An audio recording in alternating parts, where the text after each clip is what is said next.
what led you to take the role that you have now with Hilton. Absolutely. It was, I'd say for me, not historically the most intuitive path here. At Graduate, when it became evident that the next stage for that brand, for Graduate, was to find a partner like Hilton. First off, wildly impressed with the Hilton team and everything I learned there, and through this process, that's nothing but reinforced. For me, the decision making came down to a few things. One, if you can create a platform driven by what I believe are the fundamentals in this business, the fundamentals of creating experiential hospitality through very brand-specific marketing, through design, through food and beverage, and creating with a vision, a team that can drive dynamic, responsive, creative product in support of our model, which is largely franchise, which is largely providing positioning for brands and tools for owners and operators. Then at this scale, that was an exciting opportunity for me. One, then the opportunity to do that with the value proposition being to do it with the support, with the one of the greatest hotel machines in the history of the world providing resource. That's the value proposition. That's where in this part of the business, kind of this niche founder-driven part of the business, we often don't have resource. So to be able to attract talent, build teams, and create an organization to do exactly that with the resources of Hilton, that was really exciting for me. And then selfishly, the platform that Hilton provides, the opportunity to continue to get people excited about careers in hospitality from a much larger stage, the opportunity to source and work with the best talent regardless of the communities globally. That was a real exciting thing to continue what I had become very passionate about at Graduate. So, yeah. I feel like we're driving to the airport coming off of ILC. I love ILC. They do a great job, and it's clear the people at ILC love you as well. You had a session where you're talking a little bit about this journey, and I think one of the things that stood out to me is this concept of scale came up a number of times. Yeah. You kept using the word scale. Obviously, Hilton is such a large organization. I guess my question for you is, what is it about scale that is attractive or compelling to you? Yeah. Well, I don't know if it's attractive or compelling. It's the reality. It's the world I'm in is driven by scale, driven by growth, and so creating things with that in mind has to be the thought process behind positioning, behind the offering. And so personally, yes, in each step I've been excited to tackle more scale and to have those platforms and that growth, and in this case the resource to bring these tools together. But for me, the opportunity is to continue to find ways that our brands can provide value to owners and a good experience, a more solid, continuously more solid experience to the guests globally. It's just there's no way around what we're doing right now. There's about 400 hotels, and in Hilton's case, that's a rounding error today. We'll double the size of the lifestyle portfolio in the next 3 years just based on the pipeline. So that plane is flying right now. So continuing to focus on ways that we can provide tools to owners and operators, continue to grow this lifestyle platform, continue to attract broader markets in through the brands. That's the scale that's exciting to me, because regionally around the world, these things are moving, and I am really excited about the challenge of continuing to bring shape to that through these initiatives. So you said in 3 years on the current pace, you'll double from 400 to was it 300 or 400 to double it. That's a lot of hotels. What's the appetite or the tailwinds that you feel like are driving this?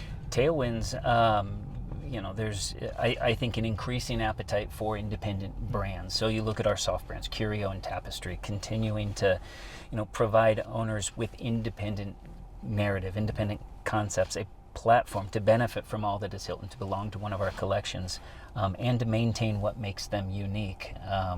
We're seeing a tremendous amount of growth there.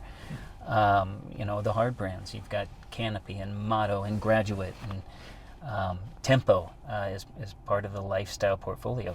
The strategy is different with each one. Some of these are, somewhat, formulaic, designed to be rolled out, in very large numbers. But Graduate will have 400 before all is said and done around the world as we look to grow that brand. So it just depends. The tailwinds, as you said, are a desire to be a part of just an incredible commercial machine, capitalize on what currently is 200 million Hilton Honors members and growing, but to do it with a voice and a point of view that drives a more independent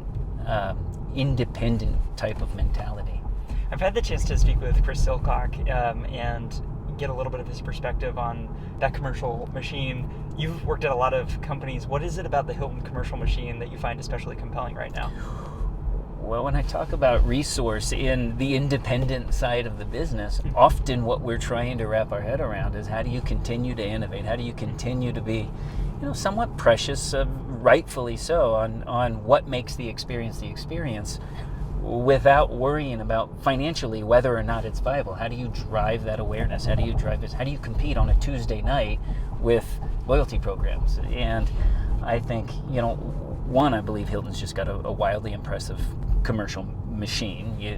Plugging into that is a instant benefit, but to be able to do it in a way that's sensitive to maybe an independent owner's needs is what we would continue to hope for. And certainly when you look at the loyalty programs and the awareness generated by what currently is the fastest growing loyalty program in the business, it's amazing what you can do with those levers. So there's the balance. It's interesting. So this is the thing I was really excited to talk with you about, is kind of the notion of innovation within a larger context. And I feel throughout corporate history, there is this interesting precedent of there being entrepreneurs or innovators, or whatever you want to call it, people within these big companies that operate in a way. I think within Apple, they had this kind of skunkworks approach. I think, this has been, kind of famously done, where you have kind of a small group of people or a small operating unit within a big company, and you're able to preserve a point of view or perspective and kind of drive innovation. You alluded to this on stage. I'd love to chat a little bit more about this with you, because it seems like you visualize the opportunity here as almost having, I don't know if you want to call it a separate operating unit, but this kind of creative team. Is that sort of what you're thinking about? Well, I think there's opportunity for that. I think, right now, as you look at brands or some of the big companies that have purchased brands in this space, it's a really unique time in the business, and it leaves all of us who aspire to continue to grow in this category, this lifestyle category, and figure out how to grow these brands with a global plan in place. It leaves all of us looking to figure out how we're going to protect these brands going forward. What is it that we hope to establish as these roll out globally, based on the model we have in place to franchise or manage. So I think there's room for innovation, and I think thinking like founders is an important part of where we need to be. Do we look, to find, more and more creative platforms to form projects with, or to work with on creative initiatives that support what we're doing. So I think there's an opportunity to incubate, to really focus on the guardrails necessary to bring something to market, and make sure that it's as well established, I guess, as foundationally set as possible when you look to grow it, around the world. And so I think there's opportunity to get really innovative in that space and work with people who are driven by a founder mentality, that have the ability to react and tweak and drive things quickly, that can work with us and the resource we provide to create dynamic projects. So I just think there's room in that space for all of us to be creative.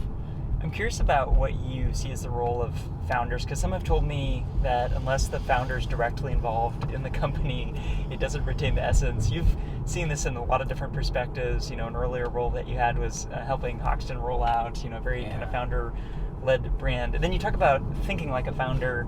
Is that enough, or do you have to have the actual founder of the company directly involved? I think it's a little bit of everything. I think there's, you know, one of the things that really, you know, I'm really focused on wrapping my head around is how do you create, because we've all got to figure this out.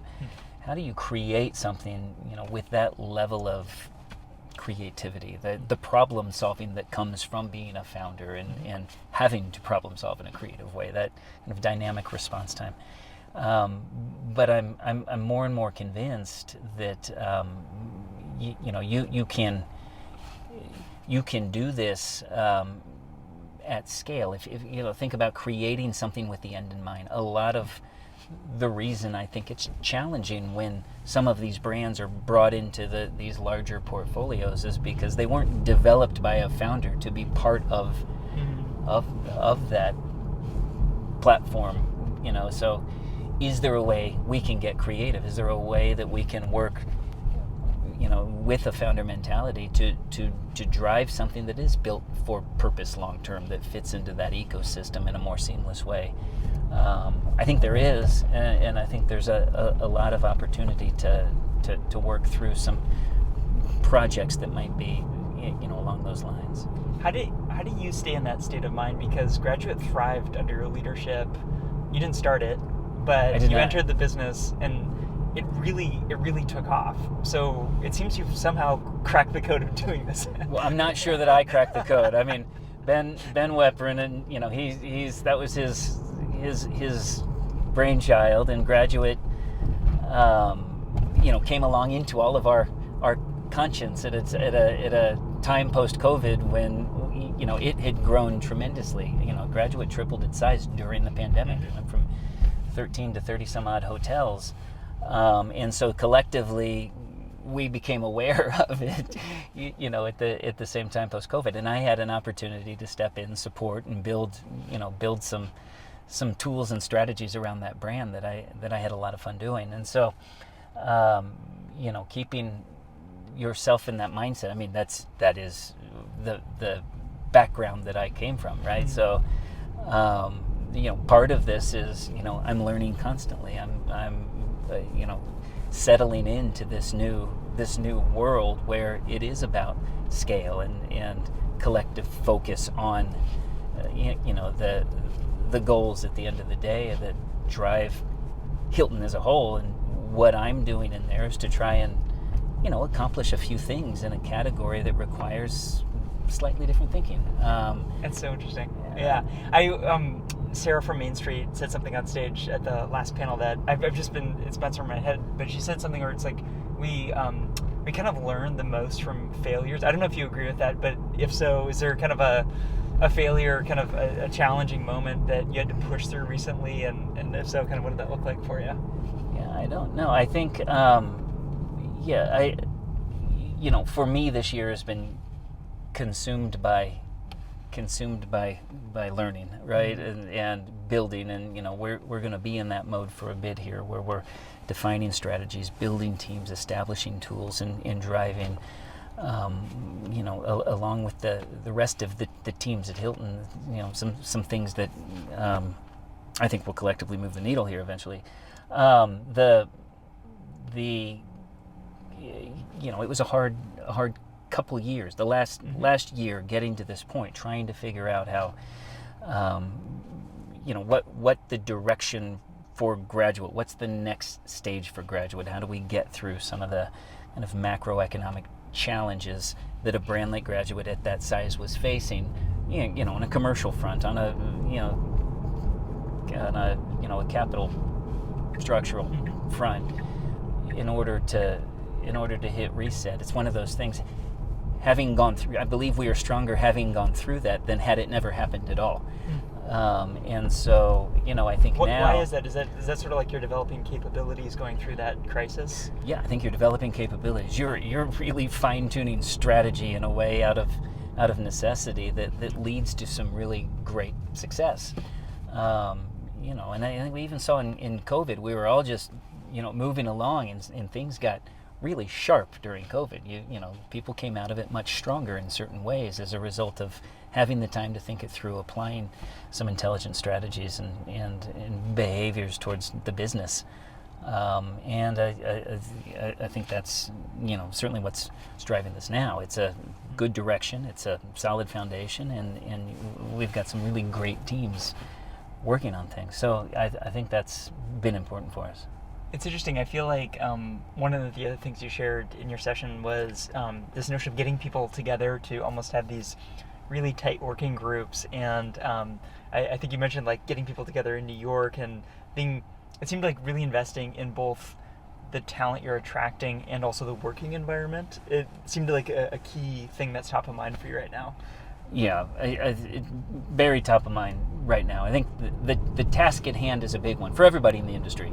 We want to continue to grow. We want to continue to, thrive in a world where there are often some uncertainties in the economy here, and in hotel development in particular.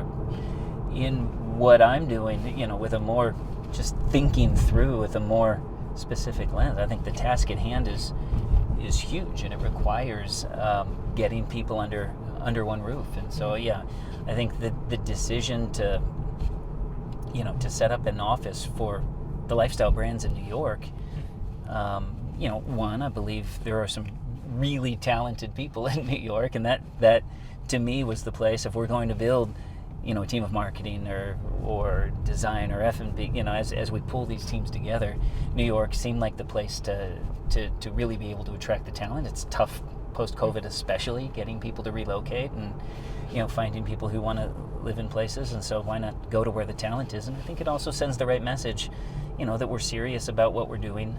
Not that Hilton wasn't, but continuing to drive that point that we've made some big moves, and we're excited to continue to do what we're doing. I love it. One of the reasons I love doing the show is I love helping good people like yourself hire other good people, right? And That's kind great. of connecting to I need talent. good people. I wonder, as you think about kind of broadly across the different kind of functional areas, is there any kind of categories or kind of types of roles or functions that you'll be looking to add to the team as you hire? Yeah. Listen, the team that I have right now is super talented. Focused on the brands specifically, and we're looking to bring on a few people to help us shore up our brand management teams for each of the brands. And conceptually, what the vehicle we're building right now is designed to support that team with a few disciplines that I believe are entirely essential if we're going to create experiential hospitality. And that's so the teams, yes, that we're looking to kind of supplement with marketing, how we're executing on creative and partnerships specific to lifestyle, how we are building food and beverage concepts, dynamics, either partnerships or concepts that support owners, driving dynamic quality food and beverage throughout the brands, and certainly all supported by some design teams. And as those strategies evolve and those brands become placed throughout the world, how are we continuing to support that initiative? I think all of those functions together are a pretty powerful thing. And again, I'll just reiterate that the teams, the resources and the teams at Hilton are in place to continue to support from a big picture perspective. We're looking to continue to be a resource for that as this division continues to grow. It's exciting. I remember it's probably about a decade or so ago. I remember going to I think W Hotels had like a little lab within kind of downtown New York, and then I went to like the corporate headquarters. It was night and day different. Oh, is that right? From there's something about having kind of like a small little working group of people that's laser focused on making something special. It's really cool when you see it in action. So I'm excited to see what you do, within Hilton. Yeah, no, I'm excited about it. It's a fantastic opportunity to be able to create that, I don't know, for lack of a better term, that vehicle, that organization. And I can tell you that the support, the teams, the people that I've been working with throughout the organization have been nothing but supportive as well. I love it. What else is on your mind these days? I feel like you and I, before we started recording, you're going from one team to one event to a team gathering. I feel like you're seeing a lot. Yeah, but all in the same direction here. Just looking to continue to build teams, continuing to adapt to life inside a new organization, and working with much broader teams throughout. We've just finished our leadership conferences in the Americas, which was in Atlanta recently, and the EMEA, our European, Middle East, and Africa Leadership Summit last week in Dubai, and similarly we'll be off to China next week to do the same thing. And so for me, it's just getting to know the teams, understanding how business is done in the regions, and really trying to wrap my head around the fact that this is truly a global initiative. It's been really interesting for me. Well, it's cool because I feel like sometimes I talk to folks that will do this listening tour, they're in a new role and they spend a couple weeks going around. Yeah. I mean, you've been in this role for a few months now, right? Yeah, it's been about 5 months. And you're still, it sounds like as part of your listening tour. Maybe this is just how you operate, but it sounds like a lot of listening. Yeah, but there is a lot of listening. I'd be foolish not to do a lot of listening here. It's, I think speed is one thing, but really setting it up correctly is the best thing. This, we're building something for the long term here, and I think, for me, it's understanding how it works. There's been a lot of it, and putting the pieces together so that we have some clear direction and momentum towards building these teams and supporting them globally, so we have the credibility and the kind of processes to make sure that things work well. So that's going to take some time. I love it. I feel like one of the other things I've appreciated about our conversations, Kevin, is just kind of, I feel like education has been a key theme of, what you did at Graduate. I look through the stats, and those are among the most listened to. There's something about that, like education. How do I educate teams, communities? Do you feel like you've received some advice or learned some stuff kind of over your career that you find yourself telling or kind of passing along to others on your team, like a piece of advice that served you really well? Yeah, the advice that's served me well is, even coming into this world, it's many people I respect have just encouraged me to take to take the time to learn it, to understand how to navigate, because once you do, it's wildly effective. And so, again, I the advice that always resonates with me is just raise your hand. If something needs to be done, do it. Most of the direction I've had in my career has come from me initiating a conversation. Really? You see an opportunity, you're put me in. Put me in. I want that. And so, I'll tell students this all the time. Reach out. I'm somebody that doesn't go home at night with emails in my inbox, right? So you'll get a response, and more than likely it leads to a much more robust conversation. But I'm at this stage where, as you said with Graduate, how did we continue to support employees and their development and their college, their desires to pursue development through a college education or beyond. And I want to continue to do that. That's one of the reasons I'm here, is to support, continue to use these opportunities, these stages, to spread that message and get people excited about careers in hospitality. I feel like you can build such a very diverse career in hospitality, and sometimes people don't immediately see that, right? They have these kind of preconceptions of what a career in hospitality can be, and I feel like that's what I love about what I do with Hospitality Daily. Is you talk to people who build careers in finance or marketing or innovative food and beverage, which may be a little more obvious, but I think people even now they don't really fully understand the diversity of a career you can build. It's remarkable. I think it is remarkable, and it reminded us. I'm on the advisory, the professional council or whatever it is for my college. I got a hotel degree from the University of Missouri, and the message, even if it's not evident in college, is that there is a disproportionate return in this industry. If you stick it, if you're passionate about hospitality, if you truly like being in it, you will move up. There's so much opportunity. And I think the returns are disproportionate. You'll do well in this career, but it's, often, for all the positive reasons you just said, it's not always as evident because there are so many different directions you can go. Yeah. Well, it's good. Well, I appreciate you having conversations with this. I feel like it's conversations conversation where people start to hear things, and then they kind of look at people like yourself who have built this really incredible life and career in hospitality. I think, I don't know, I feel like all of us need to become almost like PR people for Well, I think so. Well, you remember, it was 2 years ago we were making headlines for people not wanting to be in this industry. So all of these strategies, there's some level of self-serving here, because we want people excited. We want them to stay. We want them to work. So, and it's an industry where I think we've got to change the perception. We're not a trade. We're not, it can be a great, fun career. Amazing. Was there any questions I should have asked you but didn't? I feel like you're one of those people that have a very kind of high ratio of ideas per minute.